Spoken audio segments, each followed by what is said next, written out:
UPPCS RORO exam के सभी अभ्यर्थियों के लिए आज यहाँ पर एक विशेष चर्चा करेंगे। देखिए, आरओआरओ का एग्जाम जो है 1 अगस्त 2021 को प्री होना है, 18 दिसंबर से मेन शुरू हो जाना है। इस दौरान आपका स्टडी शेड्यूल कैसा होना चाहिए, आपके सिलेबस के अकॉर्डिंग आपको कौन से बुक रिसोर्सेज कैसे होने चाहिए और इनको लेकर एक प्रिपरेशन, एक स्ट्रेटजी क्या होनी चाहिए, ये बहुत इंपॉर्टेंट होता है। और ये इंपॉर्टेंट जो एस्पेक्ट जो है, अगर हम यहाँ पर, क्योंकि 4 महीने रह गए हैं प्री के एग्जाम को, मार्च लगभग खत्म है, होली का त्यौहार भी आएगा, उसके बाद जो चीजें बचेंगी, हम 1 अप्रैल से मान के चलें तो 1 अगस्त के बीच आपको 4 महीने मिलेंगे। और ये 4 महीने का आप उपयोग कैसे करेंगे, यही आपको डिसाइड करेगा कि आपको इस बार के एग्जाम में मेंस लिखने का मौका मिलेगा या नहीं मिलेगा। तो इन 4 महीनों का यूटिलाइजेशन हमें कैसे करना है, क्या पढ़ना है, कितना पढ़ना है, किसको कितना समय देना है और इसके लिए कौन से रिसोर्सेज का प्रयोग करना है, इन्हीं सारी चीजों को लेकर हम एक डिटेल से स्टडी करेंगे, समझेंगे। वीडियो को इसलिए पूरा देखिएगा क्योंकि एट द लास्ट हम यहाँ पे शेड्यूल डिस्कस करेंगे। उससे पहले बुक रिसोर्सेज और इसके सिलेबस को देखेंगे। तो पहले सिलेबस देख करते हैं, क्योंकि सिलेबस ही ये डिसाइड करता है कि आपकी प्रिपरेशन कैसी होगी, क्या पढ़ना है। आपके सिलेबस जो चीजें आएंगी, प्री में क्या आता है, मेंस में क्या आता है, और उसके बाद फिर उस प्री और मेंस को ध्यान में रखकर हम यहाँ पर क्या पढ़ सकते हैं, किसको पढ़ना है, कौन से रिसोर्सेज हो सकते हैं, और एट द लास्ट हम यहाँ पर आपको बताएंगे कि आपका एक स्टडी शेड्यूल्ड क्या होगा। तो चलिए यहाँ पर इन्हीं सारी चीजों को लेकर एक अच्छे से यहाँ पर इसको देख लेते हैं और कोशिश करें कि 4 महीने का आप उपयोग अपने लक्ष्य की प्राप्ति के संदर्भ में कर पाएंगे। हो सकेगा ये वीडियो, हो सकता है आप लोगों के लिए बहुत हेल्पफुल होगा। कई लोग जो शेड्यूल बनाते हैं और बना के फॉलो नहीं कर पाते हैं, उनके लिए भी ये फायदेमंद हो सकता है। तो वीडियो को इसलिए पूरा देखिएगा और ध्यान से सुनिएगा। हर एक चीजों को, इन्हें नोट डाउन भी अपने स्तर पे कर सकते हैं और इन्हें अपने स्तर पे आप लागू करके इस साल के एग्जाम को आप क्वालिफाई भी कर सकते हैं। चलिए देखते हैं। देखिए, सबसे पहले आरओआरओ एग्जाम की जो परीक्षा योजना है उसमें आपको सिलेबस पता होना चाहिए। और सिलेबस यहाँ पर अगर हम देखें तो सिलेबस क्या है, जो प्रारंभिक परीक्षा का जो पाठ्यक्रम है, प्रारंभिक परीक्षा में आपके 2 पेपर होने हैं, एक जीएस का होगा, एक जनरल हिंदी का होगा। तो यहाँ पे जो जनरल कह सकते हैं स्टडीज का पेपर है, जीएस का जो पेपर है वो कैसा होगा, वस्तुनिष्ठ प्रकार का होगा, ऑब्जेक्टिव टाइप का होगा, 2 घंटे का पेपर होगा, 140 यहाँ पे प्रश्न होंगे और पूर्णांक कितने का होगा, 140 का। विषय वस्तु क्या होगा इसमें, तो यहाँ पर देखिए सामान्य विज्ञान पूछी जाएगी आपसे, जिसमें फिजिक्स, केमिस्ट्री, बायो होगा। भारत का इतिहास पूछा जाएगा, जिसमें प्राचीन, मध्यकालीन और आपका आधुनिक भारत से होंगे। भारतीय राष्ट्रीय आंदोलन से क्वेश्चन होंगे। भारतीय राजतंत्र अर्थात राज व्यवस्था, अर्थव्यवस्था से क्वेश्चन आपको पूछे जाएंगे। संस्कृति, कला एवं संस्कृत से रिलेटेड क्वेश्चन होंगे। इसके अतिरिक्त भारतीय कृषि, वाणिज्य, व्यापार से रिलेटेड आपको क्वेश्चन आएंगे, जो कि इकोनॉमी का ही एक पोर्शन होता है। इकोनॉमी और ज्योग्राफिकल को अगर हम इसमें इंडिकेट कर लें, थोड़ा बहुत कृषि प्रौद्योगिकी का भी क्वेश्चन हो सकता है, तो उसको भी इसमें हम देख लेंगे। जनसंख्या एवं नगरीकरण और साथ साथ पर्यावरण, ये आपको 2 टॉपिक यहाँ पर भी इससे रिलेटेड क्वेश्चन आपको इसमें पूछे जाएंगे। और एक चीज ध्यान रखिए, सारे जो क्वेश्चन होंगे वो किससे परिप्रेक्ष्य में है, भारतीय पृष्ठभूमि है, तो वर्ल्ड लेवल पे इन्हें आपको, जैसे जनसंख्या को वर्ल्ड लेवल पे नहीं पढ़ना है, पर्यावरण में आगे वैश्विक स्तर किस तरह की परियोजना हो रही है नहीं देखना है, सिर्फ भारत के स्तर पर पर्यावरण को लेकर क्या काम हो रहे हैं हमें उन्हें ही पढ़ना है। इसके बाद विश्व का भूगोल और भारत का भूगोल, प्राकृतिक संसाधन इत्यादि के बारे में आपके पास नॉलेज होनी चाहिए। राष्ट्रीय और अंतर्राष्ट्रीय घटनाक्रम तथा करंट अफेयर्स की भी आपको यहाँ पर जानकारी होनी चाहिए, उसको स्टडी किया होना चाहिए। जीएस के पेपर में ही यहाँ कोई सीसैट का पेपर होता नहीं, तो सामान्य जो बौद्धिक क्षमता का जो पेपर आता है, जो क्वेश्चन है, वो भी कुछ क्वेश्चन आपको यहाँ पर देखने को मिल जाते हैं। इसके अतिरिक्त उत्तर प्रदेश, क्योंकि आपका जो भी एग्जाम है वो यूपी से रिलेट करता है, इसलिए उत्तर प्रदेश की शिक्षा, संस्कृति, कृषि, उद्योग, व्यापार, रहन सहन, सामाजिक प्रथाएं, ये सब आपको किसमें पूछा जाएगा। ये सारे जो टॉपिक हैं, टोटल 10 टॉपिक यहाँ पे दिए हुए हैं, और 10 टॉपिक्स में आपको पूरा आपका जीएस का पेपर बनता है। पहला पेपर अगर आप क्वालिफाई कर लेते हैं तो उसके बाद एक और पेपर यहाँ पर होगा, जो आपका सामान्य हिंदी का पेपर है। सामान्य हिंदी का जो पेपर है यहाँ पर आपको देखा जाए तो इसमें ज्यादा कुछ पूछा नहीं जाएगा, सिर्फ व्याकरण से रिलेटेड आपको टॉपिक्स पूछे जाएंगे और ये भी आपका ऑब्जेक्टिव टाइप के क्वेश्चंस होंगे। यहाँ 1 ही घंटा आपको मिलेगा, क्योंकि क्वेश्चन यहाँ पे जो टोटल है सिर्फ 60 ही क्वेश्चन है और 60 अंकों का है। तो इस तरीके से जो टॉपिक्स आपको पूछे जाएंगे, वो टॉपिक्स देखें, जो 6 टॉपिक्स आपसे पूछे जा रहे हैं यहाँ पर, तो विलोम शब्द आएंगे, वाक्य एवं वर्तनी शुद्धि आएगी, अनेक शब्दों के लिए 1 शब्द पूछा जाएगा, तद्भव तत्सम शब्द पूछे जाएंगे, विशेष विशेषण पूछा जाएगा और पर्यायवाची शब्द पूछे जाएंगे। इसको लेकर ऑलरेडी मैंने क्विक रिवीजन का एक वीडियो बनाकर डाला हुआ है प्लेलिस्ट में, आप यूपीएससी के प्लेलिस्ट में जाकर देख सकते हैं। इन सारे टॉपिक्स को हमने वहां पर डिस्कस कर लिया है, तो वहां पर आप इसको देखकर भी अपने स्तर पर प्रिपरेशन कर सकते हैं। देखिए, यहाँ पे सभी से 10-10 क्वेश्चन आएंगे और ये आपका टोटल अगर देखा जाए तो 60 अंकों का बनता है। टोटल जो योग है 200 का होगा, 60 आपका यहाँ पर है और 140 आपके जीएस का है। तो 140 जीएस में है और 60 हिंदी का, टोटल पूर्णांक आपका यहाँ पर 200 अंकों का हो जाएगा। ये तो हो गया। चलिए हमने बात कर ली कि आपका प्री का हो गया, लेकिन जब आपका प्री क्वालिफाई होगा तो आपको मेंस आ जाएगा और मेंस के लिए भी वहां पर आपके पास 18 दिसंबर से मेंस शुरू हो जाएंगे। तो अगस्त खत्म होगा और अगस्त के में तो पहला दिन ही पेपर हो जाएगा, उसके बाद अगस्त, सितंबर, अक्टूबर, नवंबर, दिसंबर। तो यहाँ पर आपको 4-4.5 महीने मिलते हैं जहां पर आपको फिर से अपने मेंस की प्रिपरेशन को लेकर काम करना है। देखिए सिलेबस बहुत कुछ डिफरेंस नहीं आता है मेंस में, कुछ चीजें जरूर यहाँ पर जोड़ दी जाती हैं। तो क्या क्या चीजें जोड़ी गई हैं और क्या चीजें सेम है जो कि प्री में भी पूछा गया है। तो यहाँ पर देखिए जितना सारा कुछ आपसे प्री में पूछा गया वो सब कुछ आपको मेंस में भी पूछा जाएगा। जैसे देख लेते हैं, देखिए यहाँ पे जो सामान्य अध्ययन का जो पेपर है, ठीक है, इसमें जो सामान्य अध्ययन का पेपर है आपका एक होगा मुख्य परीक्षा में। ये भी कैसा होगा, बहुविकल्पी टाइप का होगा। यहाँ आपको डिस्क्रिप्टिव नहीं लिखना है, जैसे कि आपको यूपीएससी या यूपीपीसीएस के मेंस में होता है, आपको रिटर्न लिखना पड़ता है सारे आंसर्स को डिस्क्रिप्टिव करना, विश्लेषण करना पड़ता है। यहाँ नहीं है, यहाँ आपको क्या करना है, ऑब्जेक्टिव है, अर्थात यहाँ भी आपको टिक मार्किंग, जैसे प्री का पेपर होता है जीएस का, वैसे मेन्स का में भी आपका जीएस का पेपर होगा। यहाँ देखिए 2 घंटे होंगे, 120 प्रश्न होंगे, पूर्णांक भी यहाँ पर 120 का होगा। इसके बाद दूसरा यहाँ पर जो पेपर है आपका सामान्य हिंदी एवं आलेखन का पेपर है। और सामान्य हिंदी एवं आलेखन का जो पेपर है इसमें देखिए तो 2 पार्ट यहाँ पर कर दिए गए हैं। पहला खंड ए है जो परंपरागत विषय वस्तु को लेकर है, जो सब्जेक्टिव है यहाँ पर, और यहाँ पर इसके लिए आपको 2.5 घंटा दिया गया है। ठीक है, अब 2.5 घंटे में आपको करना क्या है, लिखना क्या क्या है, आएगा क्या क्या इसमें। तो देखिए इसमें गद्यांश पूछे जाएंगे और उस गद्यांश से रिलेटेड जो कहते हैं आपको पैराग्राफ आएगा, और पैराग्राफ जो होगा आपको उसमें उसके शीर्षक, सारांश, रेखांकित अंशों की व्याख्या इत्यादि से रिलेटेड आपको उसमें क्वेश्चन पूछे जाएंगे। और ये सारी चीजों को जो अंक होगा यहाँ पर टोटल 21 अंकों का यहाँ पर क्वेश्चन आपको बनता है। दूसरा, किसी दिए हुए सरकारी पत्र का सारणी रूप से यहाँ पर सार लेखन करना है, यह आपको 15 नंबर का आता है। इसके अतिरिक्त पत्राचार आएगा, पत्राचार जो होगा आपका 24 अंकों का होगा। और यहाँ पे जो पत्राचार आएंगे यहाँ पर आप देख सकते हैं, या तो शासकीय अर्धशासकीय तरीके का होगा, कार्यालय आदेश का होगा, परिपत्र होंगे, विज्ञप्तियां होंगी, टिप्पणियां होंगी, प्रतिवेदन होंगे, अनुस्मारक होंगे। इस तरीके की चीजें आपको वहां पर लिखना होगा आपके पेपर 2 में। इसके अतिरिक्त परिभाषिक शब्दावलियों से रिलेटेड चीजें आएंगी, जिसमें प्रशासनिक एवं वाणिज्यिक शब्दावलियां हैं। और इसमें देखिए तो 2 चीजें आती हैं, अंग्रेजी से हिंदी 5 शब्द और हिंदी से अंग्रेजी 5 शब्द, मतलब एक तरीके से ट्रांसलेशन करना यहाँ पर हो गया। और इसके लिए देखिए यहाँ पे 10-10 अंक का यहाँ पर आपको क्वेश्चन इससे पूछे जाएंगे। तीसरा, यहाँ पर मुहावरे एवं लोकोक्तियां पूछी जाएंगी। यहाँ पर देखिए इसमें भी 5 चीजें 5 ही पूछे जाएंगे और ये भी आपका 10 अंकों का होगा।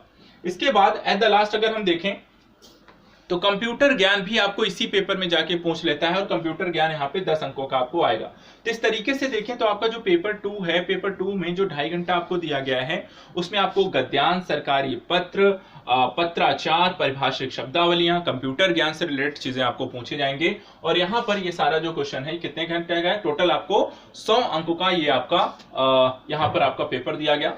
इसके बाद इसी का सेकेंड पार्ट है 100 में। देखिए पेपर जो 2 है उसके 2 पार्ट हैं। खंड 1 में है जो पत्राचार रिलेटेड है, गद्यांश है आपके, और अच्छा बाकी सारे आपको चीजें लिखने को आएंगे, कंप्यूटर ज्ञान है, वो आपका 100 का है। इसी पेपर का सेकेंड पार्ट है। और सेकेंड पार्ट यहाँ पर देखिए तो सामान्य जो आपका व्याकरण है वो पूछा जाएगा। जैसे कि आपका प्री में पेपर आया आपका बहुविकल्पी आपका 60 अंकों का, वही पेपर आपको यहाँ पर वही सारी चीजें आपको यहाँ पर भी पूछी जाएंगी। तो यहाँ पर देखिए आधा घंटा इसके लिए मिलेगा, 60 अंक इसके यहाँ पे जुड़ेंगे, तो टोटल जो आपका पेपर 2 है वो 160 अंकों का है। अब यहाँ पर देखिए तो विलोम शब्द, वाक्यवर्तनी, अनेक शब्दों का एक शब्द, तद्भव, तत्सम, विशेष विशेषण, हिंदी विशेष विशेषण, यहाँ पर ये सारी चीजें आपको 6-6 शब्द इसके पूछे जाएंगे। 12-12 अंक का होगा और टोटल पूर्णांक आपका 60 का हो जाएगा। 2 पेपर हो गए आपके। इसके अलावा एक और पेपर होता है आरओ का, जिसे हम तीसरा पेपर आप इसे देख सकते हैं। थर्ड जो पेपर है यहाँ पर निबंध आएगा। आपको क्या आएगा, हिंदी निबंध लिखने को आएगा। आप यहाँ पर देख सकते हैं हिंदी निबंध जो है थर्ड पेपर के रूप में आपको यहाँ पर इंगित हो सकता है। और यहाँ पर आपको जो 3 घंटे मिलेंगे और इसका जो अंक होगा वो 120 अंकों का पेपर है। अब इस 120 अंकों के इस पेपर में 3 प्रश्न पत्र 3 पार्ट यहाँ पर किए गए हैं। 3 निबंध आपको लिखने होंगे, हर एक पार्ट से एक एक निबंध का चुनाव करना है। अब इसके लिए यहाँ पे शब्द सीमा जो होगी 600 शब्दों की शब्द सीमा है। सभी निबंधों के 3 निबंध अर्थात 3 घंटे, 1 घंटे में 1 निबंध लिखिए और 1 घंटे में 600 शब्दों का 1 निबंध आपको लिखना है। अब यहाँ पर देखिए जो अंक है, एक निबंध के लिए आपको 40-40 अंक मिलेंगे, टोटल 120 अंक यहाँ पर आपको प्रोवाइड किए जा रहे हैं। तो इस तरीके से आप इसे देख सकते हैं। अब टॉपिक देख लेते हैं कौन कौन से टॉपिक इसमें आपको निबंध में पूछे जाएंगे। जो पहला पार्ट है आपका निबंध, उसमें अगर हम देखें तो साहित्य, संस्कृति, सामाजिक, राजनीतिक क्षेत्रों से रिलेटेड आपको यहाँ पर टॉपिक्स दिए जाएंगे और उसमें से किसी एक टॉपिक का चुनाव करके आपको निबंध लिखना है। दूसरा अगर हम देखें तो यहाँ पर विज्ञान, पर्यावरण, प्रौद्योगिकी, आर्थिक क्षेत्र, कृषि, व्यापार, तो मूल रूप से देखें तो साइंस एंड टेक और इकोनॉमी से रिलेटेड आपको यहाँ पर कोई ना कोई विषय वस्तु मिलेगी। एग्रीकल्चर रिलेटेड टॉपिक्स होंगे, उसको यहाँ पर आप में एक चीज का चुनाव करना है, अर्थात एक ही टॉपिक्स का चुनाव करना है जिसमें इन तीनों में से, और उस पर आपको एक निबंध लिखना है। इसके बाद आप तीसरे पार्ट में पहुंचेंगे तो यहाँ पर राष्ट्रीय, अंतरराष्ट्रीय घटनाक्रम, प्राकृतिक आपदाएं जैसे भूस्खलन, चक्रवात, भूकंप, बाढ़, सूखा और राष्ट्रीय विकास योजनाओं, यहां पर इन 3 टॉपिक्स में से आपको निबंध एक लिखना पड़ेगा। तो इस तरीके से टोटल 9 टॉपिक्स दिए जाएंगे, हर पार्ट में 3 टॉपिक होंगे और हर 3 में से एक का चुनाव करना है। टोटल आपको 3 निबंध लिखने हैं।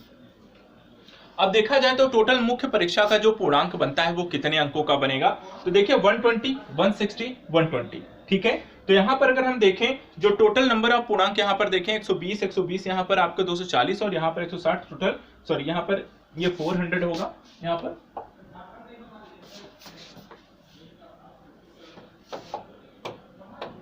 ठीक है। तो यहाँ पर ये आपका टोटल हो गया 400। तो 400 अंकों का यहाँ पर आपका टोटल पेपर है, आपका पूर्णांक है, आपका पेपर मेंस का जो पेपर बनता है वहां पर 3 पेपर मिला के आपके 400 अंक यहाँ पर बन जाएंगे। तो पेपर हमने देख लिया, सिलेबस हमने देख लिया। अब चलिए बात यहाँ पे करते हैं कि आपको इसके लिए पढ़ना क्या है, रिसोर्सेज क्या होंगे। रिसोर्सेज बहुत जरूरी हैं कि आप सही यहाँ पर चुनाव करें। देखिए आरओ का जो पेपर है, पहली चीज यहाँ पर बहुत ज्यादा कुछ आपको पढ़ने की जरूरत नहीं है। आपको यूपीएससी, यूपीपीएससी के लेवल पे सारी चीजें नहीं पढ़नी है। डिस्क्रिप्टिव उतना ज्यादा यहाँ पर आपको जरूरी नहीं है, बहुत ज्यादा विश्लेषण करके पढ़ने की भी जरूरत नहीं है। हाँ, इस एग्जाम में जो देखा जाए वन लाइनर चीजें आपसे पूछी जाएंगी और बहुत ज्यादा डीप तो नहीं कहा जाएगा। हाँ, मीडियम मॉडरेट क्वेश्चन जरूर पूछे जा सकते हैं, इजी टू मॉडरेट क्वेश्चन ज्यादा आते हैं, कुछ क्वेश्चन आपके टफ हो सकते हैं, लेकिन बहुत ज्यादा डीप क्वेश्चन आपको देखने को मिलेंगे नहीं। तो ऐसी स्थिति में मॉडरेट क्वेश्चन तक की स्थितियों को कवर अप करने के लिए आपके पास क्या रिसोर्सेज होंगे इन चीजों को कवर अप करने के लिए, जिसमें बहुत ज्यादा आपका समय भी ना जाए और आप अच्छे से प्रिपरेशन हो जाए। एक चीज और है, ऐसे भी छात्र होंगे जो कि आईएएस पीसीएस की प्रिपरेशन भी कर रहे हैं, तो वहां पर ऑलरेडी आपने बहुत कुछ पढ़ रखा है, तो आपको वहां पर अब इन सारी बुक्स को पढ़ेंगे तो ऑलरेडी आपको वहां पे ज्यादा समय नहीं जाएगा। लेकिन कोशिश ये करिए अगर आपका पढ़ा हुआ है, डीप से पढ़ा हुआ है, उसी को रिवीजन कर लें। और ऐसे बच्चे जिन्हें सिर्फ आरओ का एग्जाम देना है, जो आईएएस पीसीएस का एग्जाम नहीं दे रहे हैं, ये मूल रूप से हमने उनको यहाँ पे टारगेट करके बनाए हैं। और बाकी जो आईएएस पीसीएस एग्जाम दे रहे हैं वो भी अगर आरओ का एग्जाम दे रहे हैं तो ऑलरेडी आपने बहुत कुछ पढ़ रखा है, वही आपके लिए काफी है। चलिए देखते हैं यहाँ पे टॉपिक वाइज आपको क्या चीजें ज्यादा प्रेफरेबल है। मेरे हिसाब से यहाँ पर आरओ के एग्जाम के पेपर्स को देखते हुए जो टॉपिक्स ओरिएंटेड्स हैं और जिस तरीके का सिलेबस कवर अप करता है, तो वहां पर अगर हम इन चीजों को कवर अप कर लें तो मोस्टली आपके सारे टॉपिक कवर हो जाएंगे। तो आइए देखते हैं सब्जेक्ट वाइज यहाँ पर और कौन सी बुक्स यहाँ पर आप पढ़ सकते हैं। इसके लिए देखिए यहाँ पे सामान्य विज्ञान के लिए आपको जो बुक्स यहाँ पर पढ़नी चाहिए, अगर हम बात करते हैं तो सामान्य विज्ञान के लिए आपको परीक्षा वाणी की जो बुक आती है या घटना चक्र पुनरावलोकन आते हैं वो बहुत बेस्ट हैं। परीक्षा वाणी की बात करें तो इसके 2 बुक्स आती हैं, एक आता है जीव विज्ञान, दूसरा आता है भौतिक एवं रसायन। तो अगर आपके पास यहाँ पे परीक्षा वाणी बुक है तो उससे आप यहाँ पर कवर अप कर सकते हैं। घटना चक्र पुनरावलोकन है तो उसके थ्रू भी आप सारी चीजों को पढ़ के समझ सकते हैं। तो यहाँ पर ये दोनों बुक हैं, इनमें से कोई भी आप प्रीफर कर सकते हैं, दोनों अच्छी हैं आपके आरओ एग्जाम के लिए। यहाँ पर ध्यान रखिएगा चीजों को, क्वेश्चन रिपीटेड नहीं भी आएंगे तो भी यहाँ पर आपको शुरू से लास्ट तक पढ़ा होना चाहिए, इसलिए परीक्षा वाणी को प्रेफर कर सकते हैं। पर घटना चक्र की बात करें तो वहां पर आपको क्वेश्चन के थ्रू सारी चीजों को पढ़ने का मौका मिलता है, चीजों को एक्सप्लेन करके पढ़ा रहे हैं, तो वो भी एक अच्छा रिसोर्सेज है। तो इन दोनों में से एक रिसोर्स आप रख सकते हैं। दोनों चीजों को परीक्षा वाणी भी बेटर इसलिए और भी बेटर हो जाती है, पहले वो सिस्टमेटिक ढंग से चीजों को बताया गया है, पहले आप उसे पढ़ सकते हैं, उसके बाद फिर उसी से रिलेटेड पीछे आपको हर टॉपिक वाइज क्वेश्चन दिए गए हैं, तो आप वहां पर अपनी प्रैक्टिस भी कर सकते हैं कि कहां पर आपका कौन सा पक्ष अच्छा है, मजबूत है या कमजोर रह गया है। भारत के इतिहास की बात करें तो यहाँ पर आप घटना चक्र पुनरावलोकन को ले सकते हैं। क्लास नोट्स अगर आपने हिस्ट्री की क्लासेस ज्वाइन कर रखी हैं, उसके क्लास नोट्स बनाए गए हैं तो वो भी आप ले सकते हैं। ज्ञान प्रकाशन की भी एक अच्छी बुक आई हुई है, आप उसे भी प्रेफर कर सकते हैं। तो मोस्टली यहाँ पर घटना चक्र के लिए मैं कहूँगा क्लास नोट्स और भारतीय इतिहास के लिए घटना चक्र और पुनरावलोकन आप ले सकते हैं। इसके लिए क्लास नोट्स भी बहुत सफिशिएंट है, अगर आपने अच्छे से एक बार पढ़ लिया है तो दोबारा वहां पे ज़्यादा कुछ पढ़ने की जरूरत नहीं, बल्कि कम ही पढ़ने की जरूरत है। तो कम पढ़ने के संदर्भ में आप यहाँ पर ज्ञान प्रकाशन के थ्रू भी जा सकते हैं, चीज़ों को वहाँ पर उन्होंने एग्जाम ओरिएंटेशन के थ्रू यहाँ पे इसे टॉपिक्स को बनाए हैं, तो आप इसे भी यहाँ पर प्रेफर कर सकते हैं। तो इन दोनों में से अगर आपके पास इन तीनों में से कोई भी ऑप्शन उपलब्ध है तो बस इन्हीं तीनों में से एक ही ऑप्शन के साथ जाना है, सब कुछ नहीं रखना है। देखिए यहाँ पे मैंने आपको ऑप्शन दिए हैं, ठीक है, एक के साथ दो, कि एक नहीं है तो दूसरा अगर है तो दोनों से काम चल जाएगा। यहाँ पर आपको सब कुछ खरीदने की जरूरत नहीं है, हर चीज की सिर्फ एक रिसोर्स अगर आप रख लेंगे तो भी आपका काम वहां पे चल जाएगा। इसके बाद अगर हम करंट अफेयर्स की बात करते हैं तो करंट अफेयर्स में यहाँ पर परीक्षा मंथन, लक्ष्य, क्रॉनिकल और घटना चक्र, इन तीनों में से कोई भी एक मैगजीन आप प्रेफर करिए, तीनों ही अच्छी हैं, आपके करंट अफेयर्स को यहाँ पर कवर अप कर देंगी। तो तीनों में से कोई भी एक मैगजीन आप यहाँ पर ले सकते हैं, चाहे वो घटना चक्र सीरीज के ले लीजिएगा, चाहे आप यहाँ पे क्रॉनिकल ले लीजिए, या परीक्षा मंथन की आपका लक्ष्य सीरीज जो आती है वो आप ले सकते हैं। इसके अतिरिक्त भारतीय राज्य व्यवस्था के बारे में बात करें तो आरओआरओ के संदर्भ से अगर लक्ष्मीकांत आपके पास है तो वहां पे बहुत ज्यादा नॉलेज ऑलरेडी मिल चुकी है। अगर आपको थोड़ा कम पढ़ना है, जैसे आरओआरओ का एग्जाम है, समीक्षा अधिकारी, जिस तरह क्वेश्चन आपको आ रहे हैं, तो परीक्षावाणी और लक्ष्मीकांत में से जो भी आपके पास है, और मोस्टली जो बच्चे प्रिपरेशन कर रहे हैं सबने कहीं ना कहीं लक्ष्मीकांत खरीद रखी होती है, तो इसलिए अगर लक्ष्मीकांत है तो फिर परीक्षावाणी लेने की जरूरत नहीं है। लेकिन यदि आपने अभी तक लक्ष्मीकांत नहीं खरीदी है, आरओआरओ का ही सिर्फ एग्जाम देना है, तो आप परीक्षावाणी को भी प्रेफर कर सकते हैं। भारतीय अर्थव्यवस्था की बात करें तो यहाँ पर भी सिविल सेवा की प्रिपरेशन करने वाले छात्र रमेश सिंह को जरूर प्रेफर करते हैं। वहां पे सारी चीजों को अच्छे से समझाया गया होता है, कॉन्सेप्ट बेसिस आपके क्वेश्चन आते हैं, और इन कॉन्सेप्ट बेसिस क्वेश्चन को हल करने के लिए आपकी एक अच्छी समझ होनी चाहिए, क्योंकि वहां पे कई बार सारी अगर कॉन्सेप्ट क्लियर नहीं है तो पढ़ा होने के बावजूद आपको यहाँ पर एग्जाम में गलतियां कर सकते हैं। तो यहाँ पर एक चीज का ध्यान रखना है, भारतीय अर्थव्यवस्था में रमेश सिंह को आप ले सकते हैं। अगर रमेश सिंह नहीं है, जैसा कि हमने कहा, बहुत ज्यादा हाईफाई एग्जाम नहीं देने, आईएएस एग्जाम नहीं देने हैं, और बहुत ज्यादा डिटेल से भी नहीं पढ़ना है, और अगर आपके पास ऑलरेडी अभी तक आपने रमेश सिंह नहीं ले रखी है तो फिर आप परीक्षावाणी को भी प्रेफर कर सकते हैं। एट द लास्ट एक चीज और है, करंट के ज्यादा इकोनॉमी में ज्यादा क्वेश्चन बनते हैं वो बहुत बेसिक क्वेश्चन आपके कॉन्सेप्ट से रिलेटेड होंगे, या फिर अगर बात की जाए तो करंट से ओरिएंटेड होंगे। तो यहाँ पर इन दृष्टिकोण से अगर हम बात करें तो आप परीक्षावाणी ले सकते हैं। बाकी आपको जब जो भी मैगजीन यहाँ पर प्रेफर करेंगे करंट की, उसके थ्रू आप इकोनॉमी को कवर कर लीजिएगा। खासकर यहाँ पर देखें तो बजट को अच्छे से कवर अप कर लीजिए, इकोनॉमी सर्वे हैं उनसे रिलेटेड आपको क्वेश्चन आते हैं, मौद्रिक नीतियां जो चेंज होती हैं, 15वां वित्त आयोग है, तो ये सारी चीज रिलेटेड आपके करंट के टॉपिक्स बनते हैं इकोनॉमी में, और यहाँ से क्वेश्चन आपको पूछे जा सकते हैं। पर्यावरण की बात करें तो इसके लिए सिर्फ परीक्षावाणी लेने की जरूरत है, और कुछ मत लीजिएगा, परीक्षावाणी सफिशिएंट है, आपकी प्रिपरेशन यहाँ पे बहुत अच्छे से हो जाएगी। जनसंख्या नगरीकरण के लिए भी आप परीक्षावाणी को ही प्रेफर करें, और ज्यादा कोई ऑप्शन लेने की जरूरत नहीं है। भारत एवं विश्व का भूगोल के लिए भी आप सिर्फ परीक्षावाणी लीजिए, आरओआरओ के संदर्भ में बहुत ज्यादा कुछ पढ़ने की जरूरत नहीं है। अगर महेश वर्णवाल ऑलरेडी आपने ले रखी है तो फिर यहाँ पर वाणी की लेने की जरूरत नहीं है, लेकिन इसके अतिरिक्त परीक्षावाणी ज्यादा बेटर आपको ऑप्शन यहाँ पर मिलता है। कृषि एवं प्रौद्योगिकी से रिलेटेड क्वेश्चन के लिए भी यहाँ पे परीक्षावाणी बेस्ट ऑप्शन यहाँ पर आपके लिए है, आप उसे यहाँ पर प्रेफर कर सकते हैं। सामान्य बौद्धिक क्षमता के लिए अरिहंत की बुक आती है, बाकी आपको यूथ कंपटीशन टाइम्स का भी आता है, अरिहंत की कुछ बुक्स आती हैं, आप उन्हें जरूर प्रेफर करें अपने रिवीजन के संदर्भ में, प्रैक्टिस के संदर्भ में। उत्तर प्रदेश के लिए भी सिर्फ परीक्षावाणी को ही प्रेफर करें, वहां पे आपकी सारी चीजें वहां पे कवर अप वो बहुत अच्छे से कर रहा है, और सारी चीजों को टॉपिक वाइज वहां पर उन्होंने उसको बता रखा है, तो आप उसे ही यहाँ पर ले सकते हैं और अपनी यूपी से रिलेटेड जानकारी को जो होती है सक्षम बना सकते हैं। इसके अतिरिक्त मेंस की बात करें तो सामान्य हिंदी एवं पत्र लेखन का पेपर आता है, उसके लिए आप आदित्य पब्लिकेशन और घटना चक्र यहाँ पर प्रेफर कर सकते हैं। और निबंध हिंदी के लिए भी आप घटना चक्र का आता है निबंध सीरीज, या फिर दृष्टि का भी आता है, तो इनमें से आप एक यहाँ पर प्रेफर कर सकते हैं।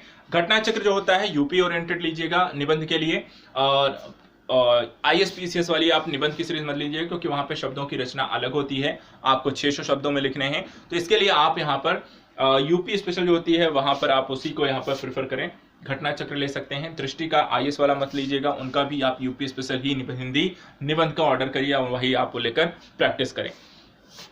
इस तरीके से ये सारे रिसोर्सेज हैं, आपको मोस्टली यहाँ पर 3 ही रिसोर्स मैं बता रहा हूँ। या तो आपके पास परीक्षावाणी होनी चाहिए, मोस्टली सबकी आती हैं, घटना चक्र हो सकती हैं इसके ऑप्शन में, तीसरा या फिर कोई भी एक बुक हो सकती है हर एक सब्जेक्ट की, अलग अलग लेखकों की, जैसे यहाँ पर लक्ष्मीकांत हैं, रमेश सिंह हैं, इस तरीके की। और इसके अतिरिक्त अगर हम बात करते हैं तो क्लास नोट्स भी अगर आपने बना रखे हैं, कोई कोचिंग ज्वाइन कर रखी है और उससे आप पढ़ रहे हैं, तो वो भी यहाँ पर सफिशिएंट है, क्लास नोट्स आप यहाँ पर सबके प्रेफर कर सकते हैं। इसके अलावा ज्यादा कुछ लेने की जरूरत जरूरत नहीं है। और एक चीज है, इन चारों को भी लेने की जरूरत नहीं है, इनमें से कोई भी एक आप प्रेफर कर सकते हैं बताने का, क्योंकि ऑप्शन कई बार नहीं होता है, आसपास उपलब्ध नहीं होता है, तो उसके में फिर बच्चे को प्रॉब्लम होती है कि सर ये तो नहीं मिल रहा है, कुछ और बता दीजिए। तो इसलिए मैंने यहाँ पे 2 से 3 ऑप्शन क्रिएट करके बताए हैं जो आपके एग्जाम RORO के लिए बेस्ट है, और इसमें से कोई भी एक चीज आप ऑलरेडी यहाँ पर लेकर के अपनी प्रिपरेशन कर सकते हैं। चलिए, 2 चीजें हमने देख ली, सिलेबस को चेकआउट कर लिया कैसा है, उसके बाद हमने बुक और रिसोर्सेज के बारे में चर्चा कर ली। अब तीसरी चीज जो हमें यहाँ पे चर्चा करनी है कि ये सारी चीजों को लेकर 4 महीने में अपने आप को प्री के एग्जाम के पूर्व अपनी प्रिपरेशन को कैसे बेहतर बनाना है, उसके लिए आपका शेड्यूल कैसा होना चाहिए। तो देखिए यहाँ पे शेड्यूल जो है उसकी अगर हम बात करें तो मैंने यहाँ पर जो टोटल शेड्यूल है, अगर हम बात करें तो टोटल आपके पास RORO के लिए जो आपका स्टडी शेड्यूल होना चाहिए वो 4 महीने आपके पास हैं। कितने महीने हैं? सिर्फ 4 महीने बचे हुए। अप्रैल से लेकर 1 अगस्त से पूर्व के 4 महीने आपके पास हैं। इन 4 महीने में आप किस तरीके की स्टडी करेंगे ये बहुत महत्वपूर्ण हो जाता है। उसके बाद फिर मेंस आएगा और इसी प्रोसेस को आपको मेंस के लिए वापस से रिवीजन कर लेना है, ठीक है। सेम प्रोसेस को वापस दोहराना है प्री के बाद भी, और यही आपके प्री के पहले भी। तो इसे हम 4 महीने में अगर हम डिवाइड करके देखें तो 8 महीने आपके पास हैं। तो प्री के पहले के 4 महीने और प्री के बाद के 4 महीने। तो प्री के पहले जो 4 महीने हैं यहाँ पर और प्री के बाद के 4 महीने में सेम चीजों को प्रोसेस में लेकर आना है। उसके लिए करना क्या है, अब देखिए यहाँ पे इसको मैंने यहाँ पर फिर आपको डिवाइड कर लिया है। टोटल 120 दिन है 4 मंथ में, ठीक है। और यहाँ पर 120 दिन को मैंने 60, 45 और 15 इसे 3 पार्ट कर दिया है। अब इस 3 पार्ट में जो पहला पार्ट है, पहले पार्ट में आपको क्या करना है, जो पहला पार्ट आपको यहाँ दिखाई दे रहा है जो 2 महीने का है, ठीक है। 2 मंथ का जो प्लान है, पहले पार्ट में हमने इसे 2 मंथ का प्लान रखा है, 60 दिन का प्रोग्राम इसे बनाया है। और यहाँ पर इसे हम 4 पढ़ने के कह सकते हैं पार्टीशन इसके कर लिए हमने। और इसके पार्टीशन में जो 4 पॉइंट हैं, पहला है 3 घंटे, दूसरा है 3 घंटे, तीसरा है 3 घंटे और चौथा 1 घंटे का है। अब इसमें करना क्या है, हर 3 घंटे में जो पहला 3 घंटा हमने इसे निकाला जीएस स्टडी के लिए, दूसरा भी 3 घंटा हमने निकाला जीएस स्टडी के लिए। कारण क्या है, क्योंकि जीएस में बहुत सारा पोर्शन है कवर अप करने के लिए और उन सारी चीजों को पढ़ने के लिए आपको समय चाहिए, तो इसलिए जीएस को ज्यादा समय दिया है। तो 6 घंटे कम से कम आपको निकालने हैं अपनी जीएस को स्टडी करने के लिए, उसको रिवीजन करने के लिए। दूसरा, तो थर्ड यहाँ पर 3 घंटे और निकाला गया है। थर्ड इसलिए निकाला गया क्योंकि आपको जनरल हिंदी का पेपर एक आएगा और मेंस में आपको लेटर राइटिंग आनी है। तो सर आप ये क्वेश्चन ये भी होगा, सर लेटर राइटिंग अभी क्यों करें, लेटर राइटिंग बाद में भी कर सकते हैं। देखिए प्रैक्टिस करनी जरूरी है। मोस्टली आपको जनरल हिंदी ही पढ़नी है, लेकिन कम से कम एक लेटर राइटिंग की प्रैक्टिस करते रहिए ताकि वहां पर एग्जाम से पूर्व आपकी प्रिपरेशन अच्छी हो जाए। मेंस से पहले भी आपकी थोड़ी बहुत प्रैक्टिस वहां पे बनी रहे, और जब मेंस आएंगे तो फिर प्रॉपरली और भी अच्छे वहां पे एग्जीक्यूशन ज्यादा अच्छा होगा। तो यहाँ पर आप शुरुआती 2 महीने में आप लेटर राइटिंग की प्रैक्टिस कर लीजिए। अभी काफी समय है आपको प्री के जाने से पहले, तो आप लेटर राइटिंग कम से कम एक लेटर राइटिंग अगर करेंगे तो उससे आपको फायदा ही मिलेगा। इसके अलावा इससे राइटिंग की भी प्रैक्टिस करें, उससे आपकी हैंड रिटन स्पीड अच्छी हो जाएगी, लेखन शैली होगी, और जो कौशल विकास क्षमता होती है, सोचने की जो क्षमता होती है, टॉपिक्स को लेकर जो विचार होते हैं, और साथ ही साथ जब आप निबंध लिखना शुरू करते हो तो कई सारी चीजों को पढ़ते हो और उसे वहां पे एनालाइज करते हो कि इसे हम कैसे यूज कर सकते हैं। इसलिए कम से कम 1 घंटा निकालिए, 1 घंटा में एक निबंध को हो सकते प्रैक्टिस करिए अभी से ही। और पहले जो 2 महीने हैं अर्थात अप्रैल और मई में यहाँ पर लेटर राइटिंग और साथ ही साथ आपको ऐसे राइटिंग जरूर करनी है, और इसके अतिरिक्त आपको जनरल हिंदी और जनरल स्टडीज भी कवर अप करना है। तो पहले 2 महीने में आपको अगर 10 घंटे का एक शेड्यूल बनाइए और उसमें यहाँ पर 6 घंटे आप जनरल स्टडी के लिए, 3 घंटे आपको जनरल हिंदी और लेटर राइटिंग के लिए, और 1 घंटा आप यहाँ पर ऐसे राइटिंग के लिए निकाल सकते हैं। अब इसको कैसे डिवाइड करना है कि 3 घंटे लगातार पढ़ के करना है या 1.5 घंटे करना है या 1-1 घंटे करना है, वो आप अपने हिसाब से चेंज कर सकते हैं। लेकिन आपको टोटल करीब 10 घंटे यहाँ पे एक स्टडी शेड्यूल यहाँ पे जरूर फॉलो करना है पहले 2 मंथ में, और ये सारी चीजें आपको यहाँ पे कवर करनी है। 60 दिन का ये प्रोग्राम जब आप डन कर लेंगे तो फिर हम इसके स्टेज 2 में जाएंगे, और स्टेज 2 जो है वो आपको देखा जाए तो यहाँ पर करीब 45 दिन का है। कितने दिन का है? 45 दिन का ये स्टडी शेड्यूल है, और यहाँ पर 1 मंथ 15 दिन का ये शेड्यूल है। इसमें भी वही है, 10 घंटे यहाँ पर भी हैं। तो पहले 6 घंटे अगर देखें तो सेम है, आपको अगेन से आपको कंटिन्यू करना है अपने जीएस स्टडी को, रिवीजन के मोड पे आ जाना है। पहली बार एक बार हमने 2 महीने में कवर अप कर लिया, उसके बाद जब 45 दिन का शेड्यूल में है तो अगेन से हम यहाँ पर रिवीजन के मोड में चले जाएंगे। एक बार पढ़ लिया, दूसरी बार यहाँ पर जीएस को पूरा कवर करना है। रिवीजन बहुत जरूरी है, रिवीजन के बिना यहाँ पर एक बार पढ़ी हुई चीज हमें याद नहीं होती है। तो कोशिश ये करनी है कि कितना ज्यादा समय आप दे सकते हैं पढ़ने को लेकर, कितना ज्यादा आप रिवीजन कर सकते हैं, और उसके हिसाब से आप कैसे उसका फायदा उठा सकते हैं। जितना ज्यादा बार पढ़ोगे उतना ही ज्यादा अच्छे से मेमोराइज रहता है, तो यहाँ पे ध्यान रखना है। उसके बाद सेकंड यहाँ पर देखिए, क्योंकि सामान्य बौद्धिक क्षमता का भी एक टॉपिक आपके पेपर 1 जो जीएस का पेपर है उसमें आपको पूछा जाएगा, रीजनिंग से रिलेटेड कोई क्वेश्चन हो सकते हैं। तो यहाँ पर आपको जीएस भी इसमें कंटिन्यू करनी है। अब लेटर राइटिंग आपको छोड़ देनी है, यहाँ पर आपको जीएस पढ़ना शुरू कर देना है, थोड़ा सा एक्सटेंड आप कर दीजिए और भी समय ले लीजिए, और साथ साथ यहाँ पर रीजनिंग की प्रैक्टिस भी 1 घंटा डेली यहाँ पे थोड़ी बहुत रीजनिंग आपको लगानी शुरू कर देनी है। लास्ट का 1 घंटा जो होगा वहां पे आप जनरल हिंदी कवर अप कर सकते हैं, क्योंकि वहां पर 60 अंकों का पेपर होगा, तो 60 अंकों के इस पेपर के लिए 1 घंटा दीजिए, 1 घंटे का पेपर भी होता है, तो वहां पर आप इसको रिवीजन करिए। तो सेकंड जो चरण है उसमें हम यहाँ पर टोटल रिवीजन रखेंगे, ऐसे राइटिंग और लेटर राइटिंग बंद कर देंगे, जीएस, जनरल हिंदी और रीजनिंग ही यहाँ पर हम करेंगे। कितने दिन? 45 दिन तक। और लास्ट के जब एग्जाम से टोटल 15 दिन और बचेंगे, तीसरे चरण में 15 दिन शेष बचेंगे, तो 15 दिन जो शेष बचेंगे उसमें हमें क्या करना है, हमें सब यहाँ पर फिर से वही करना है। इस 15 दिन में हमें सब कुछ रिवीजन करना है, रिवीजन के साथ हमें टेस्ट देना है, 2 चीजें करनी है, रिवीजन करना है और टेस्ट देना है। तो तीसरे चरण में भी हम रिवीजन करेंगे। रिवीजन में देखा जाए तो 8 घंटे हमें यहाँ पर एक पढ़ाई का शेड्यूल बनाना है।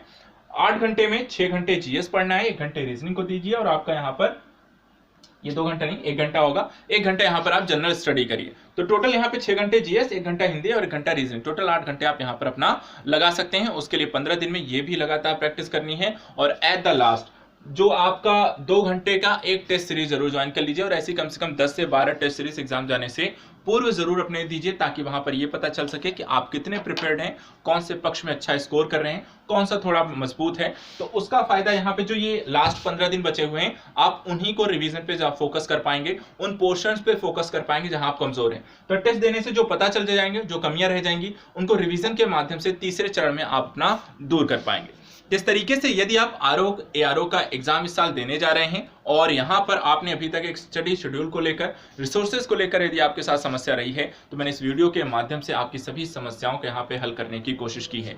आई होप अगर आप यहाँ पे से आपने वीडियो पूरा देखा है तो आपको यहाँ पर अच्छा लगेगा, और अगर आपने इसे फॉलो किया तो आपको रिजल्ट भी यहाँ पर पॉजिटिव मिलेगा। तो यहाँ पर आज के इस वीडियो में हम इतना ही रखेंगे। नेक्स्ट वीडियो में किसी अन्य विषय वस्तु को लेकर, आप ही की क्वेश्चंस को लेकर, समाधान को लेकर यहाँ पर लेकर आएंगे। आज के लिए इतना ही। Thank you so much, good luck, अच्छे स्टडी करते रहिए, पढ़ाई करते रहिए और अपना ख्याल रखिए। Thank you so much.